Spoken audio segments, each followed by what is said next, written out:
Hey everyone, welcome back to another episode of the Strategy Game podcast. I'm your host, Lauren Shippey. I'm so excited to have Graham on the podcast with me from Listen First. Graham, thank you so much for being here. Oh, absolutely. Thanks for having me. Can you tell us a little bit about yourself and tell us about Listen First and how you got involved in this work? Yeah, sure. So I'm a scholar of human communication, a student of human communication. I did my PhD work on interpersonal communication and health communication, particularly studying what happens when you're stressed out and you share that stressor with a friend or a family member or even a stranger. How does that friend, family member, stranger react? How are they listening to you? What information are they either paraphrasing back to you, or what kind of questions are they asking you, or more often, what kind of advice are they trying to give you? And so my fundamental question in my research since my PhD is how can we understand better how people conceptualize listening as a supportive act, and how can we create better supportive listeners, because we know that supportive relationships are more important to morbidity and mortality even than smoking cessation and losing weight. So having supportive relationships are important for all aspects of life. Listen First Project, I was doing some consulting inside of organizations, helping organizations create what I was calling a Listen First culture, and realizing that I was going to need to, if I wanted to do more of that work, sort of be my own PR agent, if you will, and sort of reluctantly got on Twitter and Facebook. And one of the first accounts that I found on Twitter in particular was Listen First Project, and the things that they were putting out were resonating. I just thought it was so cool that someone that wasn't an academic and that had a sort of a mindset of changing culture was using this notion, listen first. And so I met Pierce around 2017. It was a move I was making from one university to another university, as well as Charlottesville happened, which was a pretty big moment, pretty big catalyst in my life to think about what am I doing in my personal life to mitigate toxic polarization, or the degree to which we dehumanize others over differences that we might have, particularly differences in opinions or perspective. And around that time, Pierce was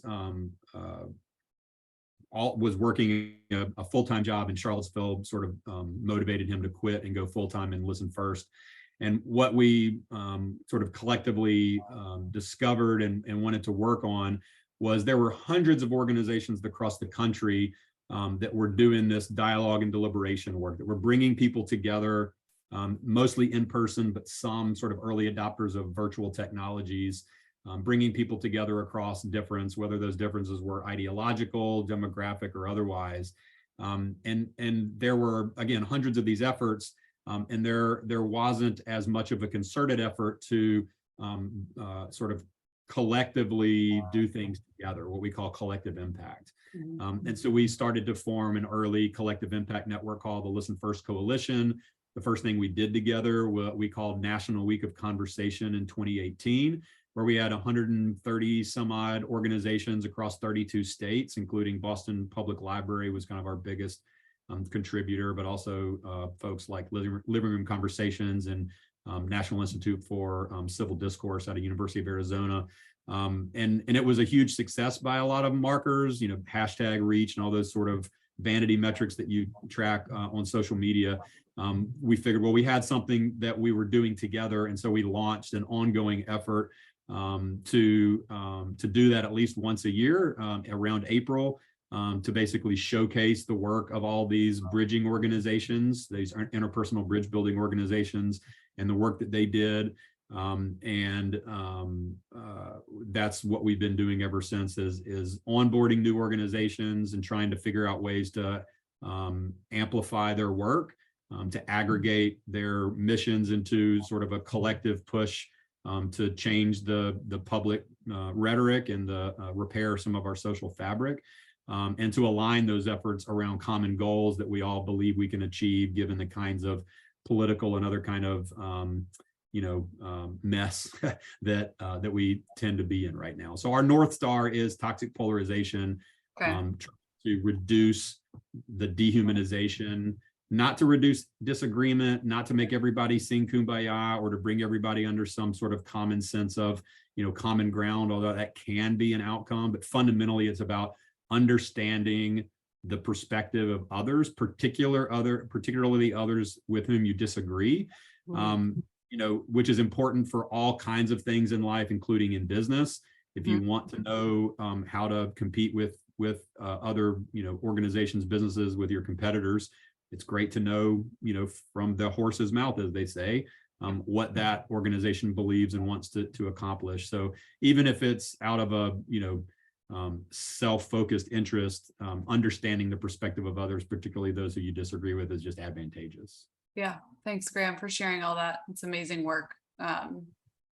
Great personal mission.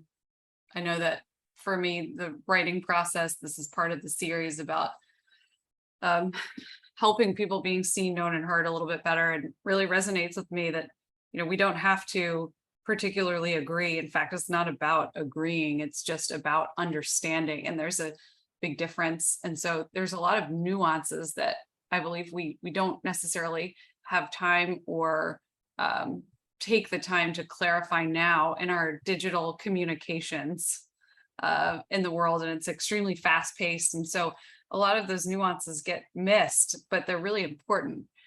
When you were giving your introduction, you talked about the stress response and our ability to listen when we're under stress, or how that impacts our response. Can you tell me more about what that looks like for our listeners? Like, what happens when we are stressed, and how does it impact our reaction or ability to listen, hear others?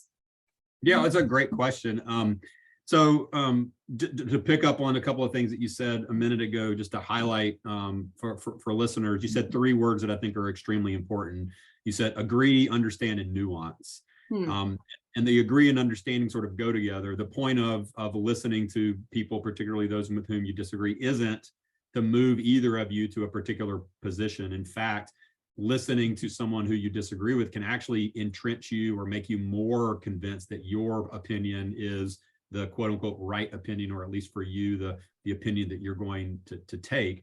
But what it does force you to do is to understand that someone might have a completely different perspective and opinion, and to some degree, and for many issues, that's okay, right? It's okay. And it's actually part of the democratic experiment to sort of put those ideas against each other and let the best idea win. But we can't do that if there's no nuance, right? Which is that third word that you said. If there is sort of, you're a Republican, therefore you're a Democrat, therefore you're white, therefore you're black, therefore you're young, therefore you're old, therefore, if there's no nuance and appreciation that, Republicans, there's a variability in positions, Democrats, there's variability in positions. And when you look at all of the different issues across that are sort of hot button issues, there's much more agreement ideologically on issues than the degree to which we have a high level of affective polarization or toxic polarization would allow us to see or otherwise appreciate.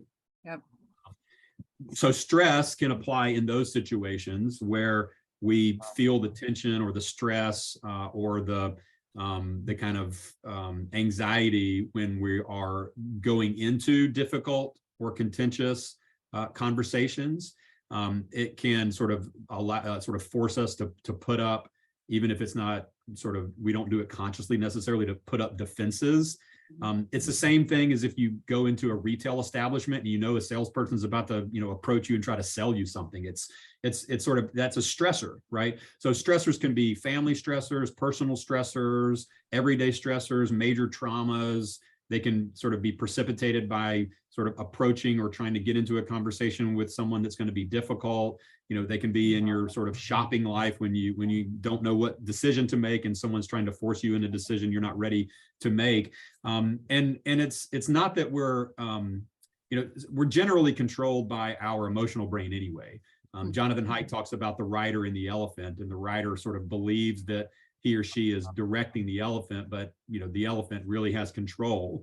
And the elephant is that emotional, or what's called, a type 1 system, a very quick, intuitive, snap judgment.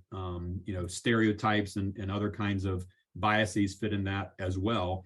And our rational brain, our type 2 system, can override that. But oftentimes, instead, what it does is just place a rationale on top of an otherwise immediate emotional response.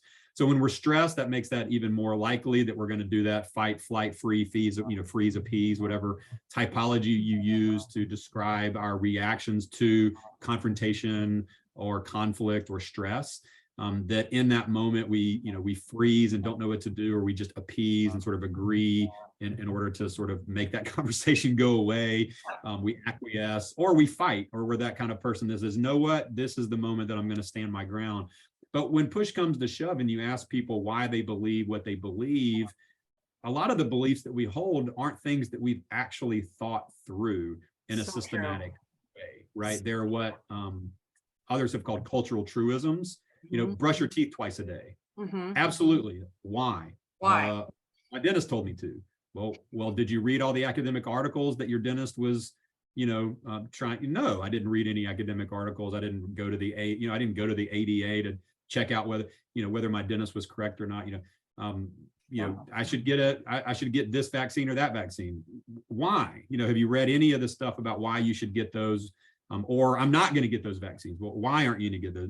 Either way, we're hunkered down and almost tenacious in our beliefs that we haven't even sort of explored ourselves. And so the question then becomes, why are you so tied to a set of beliefs that you haven't even investigated yourself?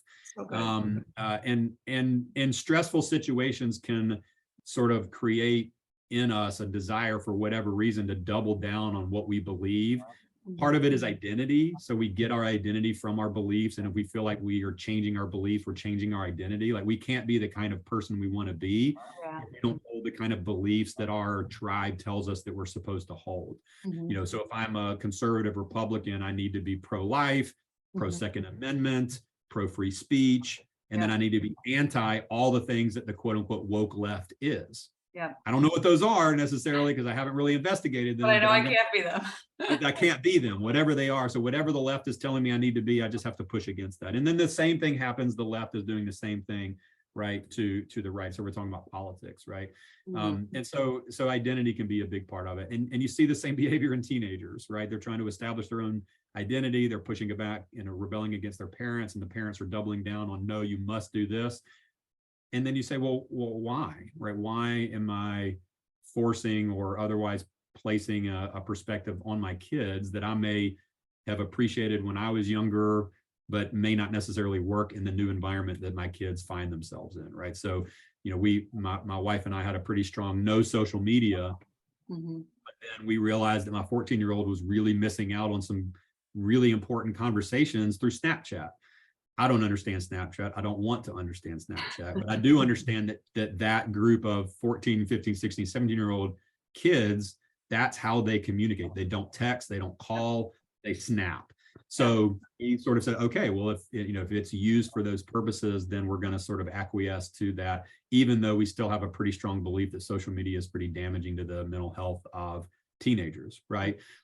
And so it was a discussion.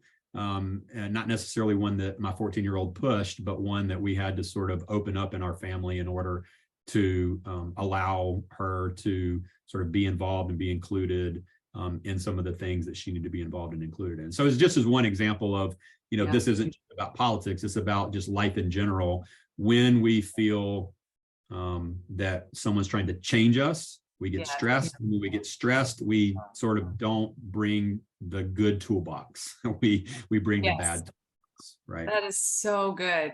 And I've been thinking about, like, if we were able to see, know, and hear each other more, and not try to be changing each other, but just like letting each other be, how would our communications be different, and would it take us out of that place of stress? And so my next question for you is, how do we get out of this? How do we get out of this cycle that we've been in, operating from stress responses and, maybe like clinging to our our comforts, right? Or what we think are our beliefs, how do we start to change that to get to a healthier place? Yeah, I mean, it's first and foremost a change in mindset.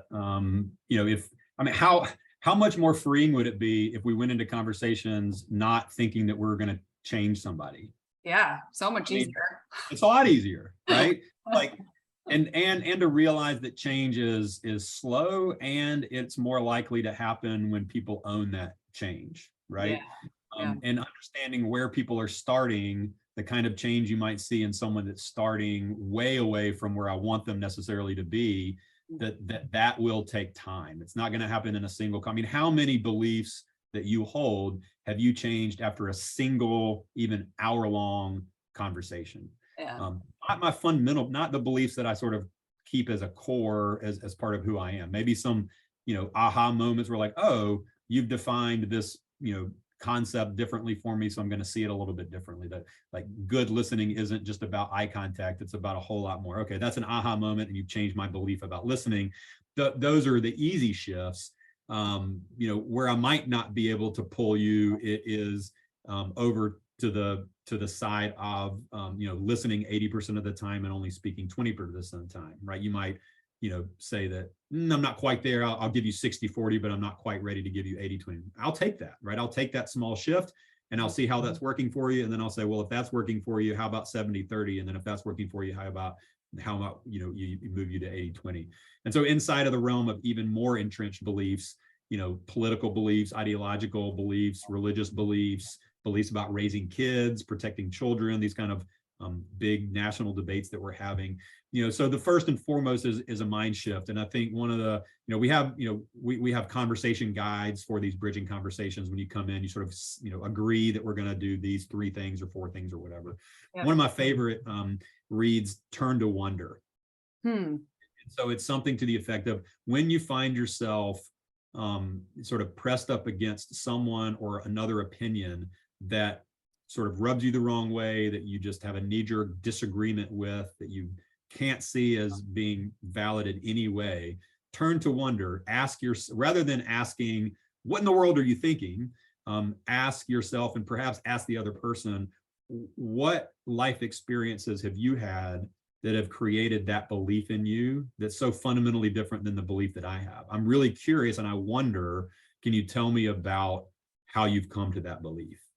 And then you listen to that story, right? And you're listening to not just the position, you're listening to the person.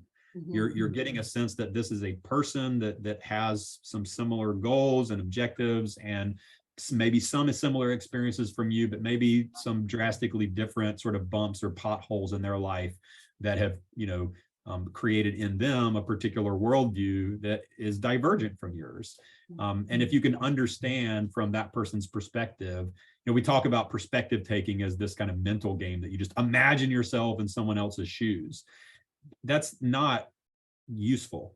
Actually, there's research to say that backfires, and it makes us more stressed. But what you can do is perspective getting. You can ask people, tell me your perspective. And then you can actually fully listen without judgment about that perspective. And I think listening without judgment is a lot easier when we're listening to personal narratives, personal stories, personal experiences, listening for the person, not necessarily the position.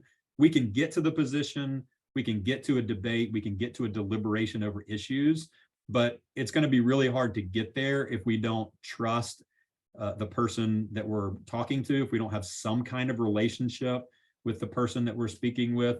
It's really hard to debate or deliberate in a really open and malleable way with someone that you don't know and don't trust. So you've got to not just know of the person, you've got to know the person.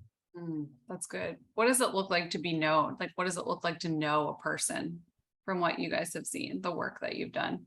Yeah, I mean, it looks different for different people. It's different for different organizations in terms of the methodology that organizations use to get there.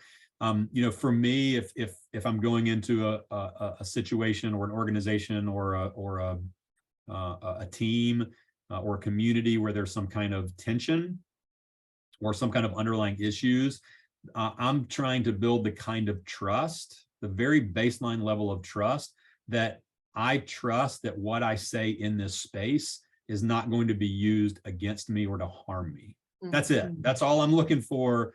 Probably out of the first even several conversations is establishing a baseline level that I can openly express my experiences and my perspective. And what that looks like is a lot, sort of a first conversation might be completely about, first of all, setting sort of ground rules and agreements, but then talking about language and definitions of words so that we can ground on what's the language we're going to use, how are we going to talk about each other, how are we going to talk about ourselves and our positions, and what are we not going to say, or what is the language that we're not going to use, right? There's really great examples of that. There's an organization called Essential Partners that does been doing really good work for decades. And they got their start in the abortion talks, abortion debates of the early 90s, late 90s. And there's a really good story about that group and how they've sort of formulated their method. And it's fundamentally about, like you say, about seeing the other person as a person that has sort of a core level of humanity and is deserving of respect, just like I am deserving of respect because I'm a human. Then there's great examples of former white nationalists who now pull people out of that movement, not by pointing fingers and blaming, but by sitting with them and listening to their stories and understanding that they got into that movement because they didn't belong. And that community, as crazy as it sounds from the outside, that community gave them a belongingness. So if you can give them another belongingness that doesn't involve hating someone because of their color of their skin, what these people have found is that you can pull people out by really sort of they feel heard. And they feel like, oh, the things that I'm espousing, I actually don't believe because I've never actually questioned those beliefs. I've just assumed those beliefs because of the kind of identity and the kind of belonging that I felt with this group. And so there's several, Life After Hate, Free Radicals, and then Daryl Davis and his work with the KKK are just really good examples of using empathy, compassion. Christian Picciolini is a guy in this movement, and he's got a TED Talk in the end. He says his challenge for you today is to find somebody that you think is undeserving of your compassion and give it to them anyway. Yeah. I think that's where we start, is that mindset that the person across from me is a human, a person first, and I want to seek to understand their humanity, their personhood first and foremost. I love that. Yeah.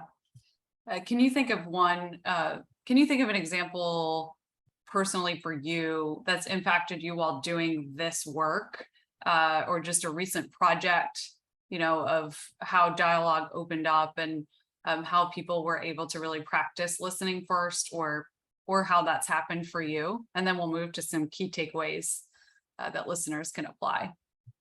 Yeah, we've done several events here. We brought in Braver Angels back in 2019 before the world shut down, like literally the week before our campus decided to shut down for 2 weeks, for some in-person. So they did a red blue workshop, which is a 4-hour kind of intensive. You bring up to 8 people who self-identify as reds and up to 8 people who self-identify as blues.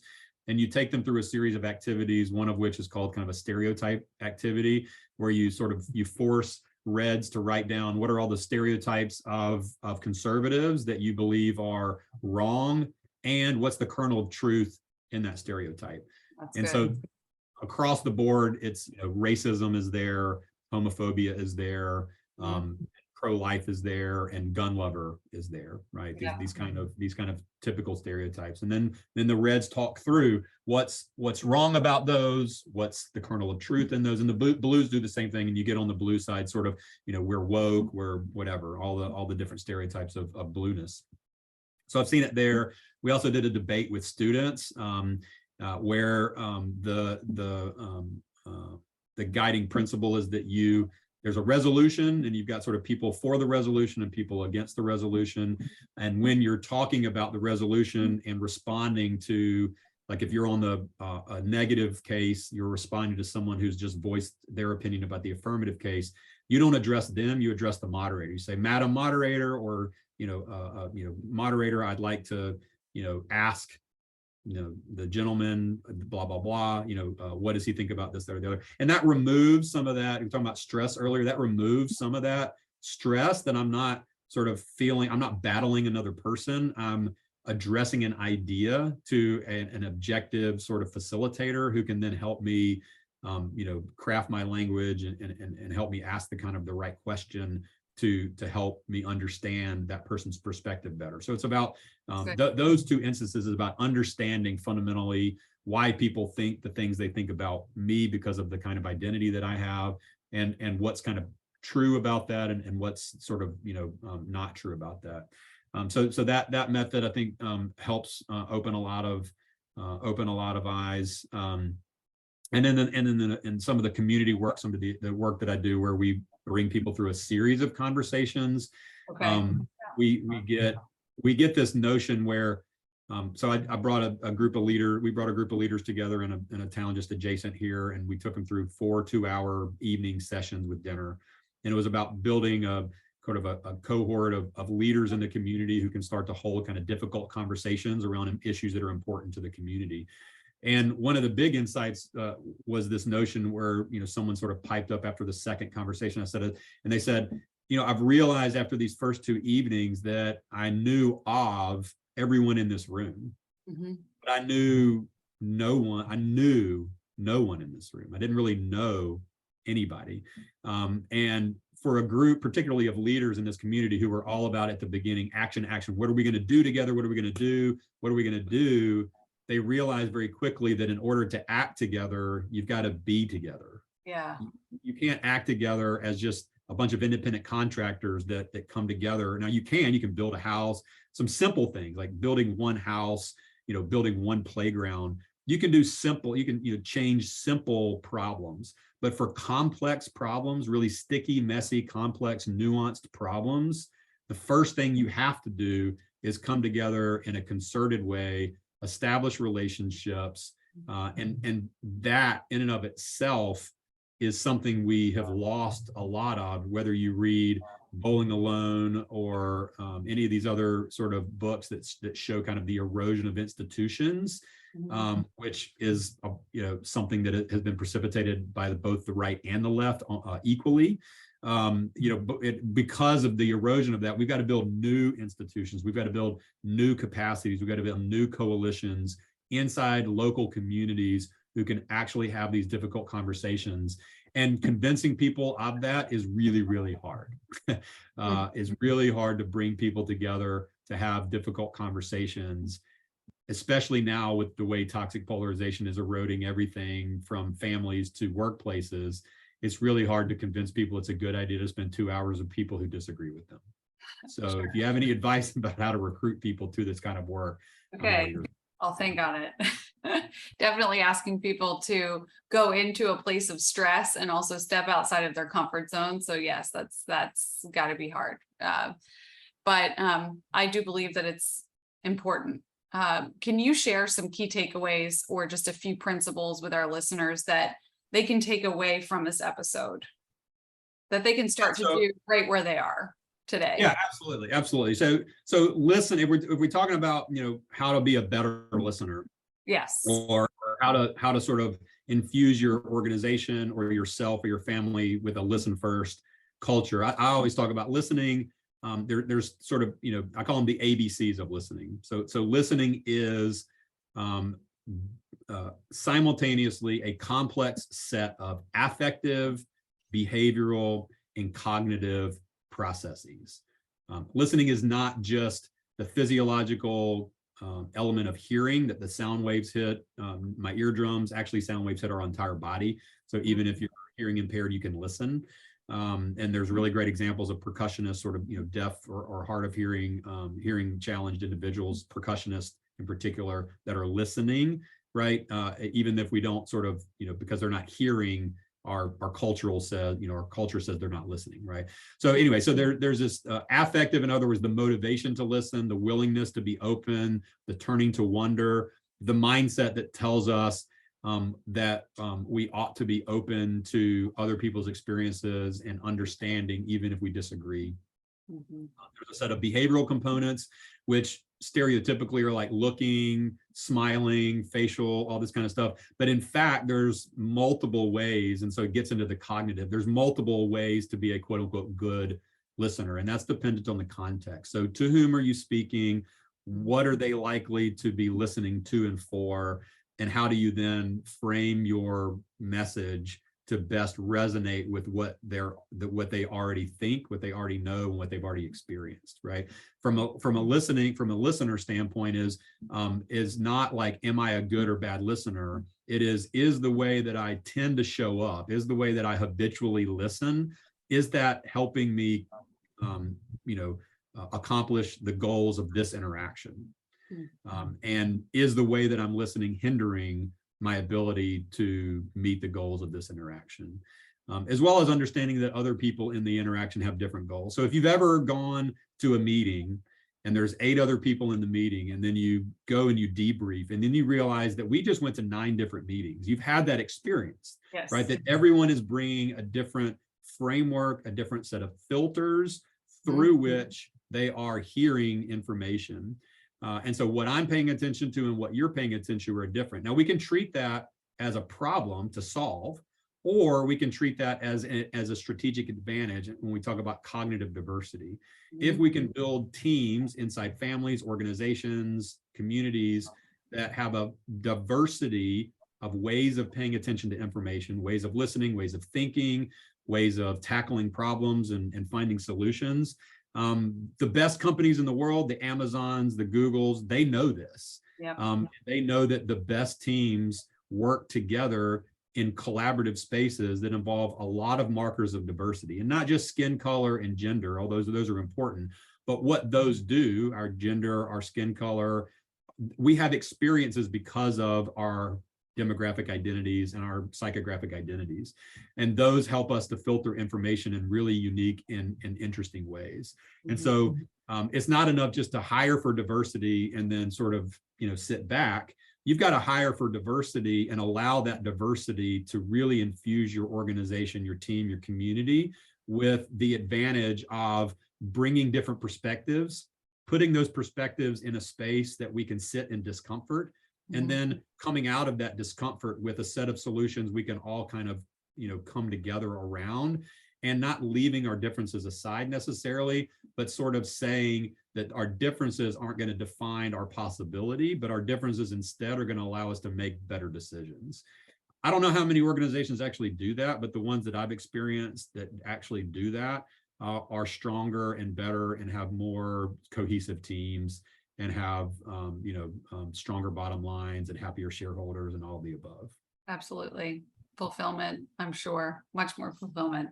Graham, thank you so much for coming on the podcast. I really appreciate your time, you sharing all of your knowledge, all of your wisdom. It was very valuable, and I know it will be to our listeners. I'm going to link to Listen First in the show notes. As we wrap up, is there anything, any ways that they can participate, get involved if they are interested in learning more? Yeah, so when you go on that website, there's a link that says pledge, and that is a simple pledge. It says, I pledge to listen first to understand, or I will listen first to understand.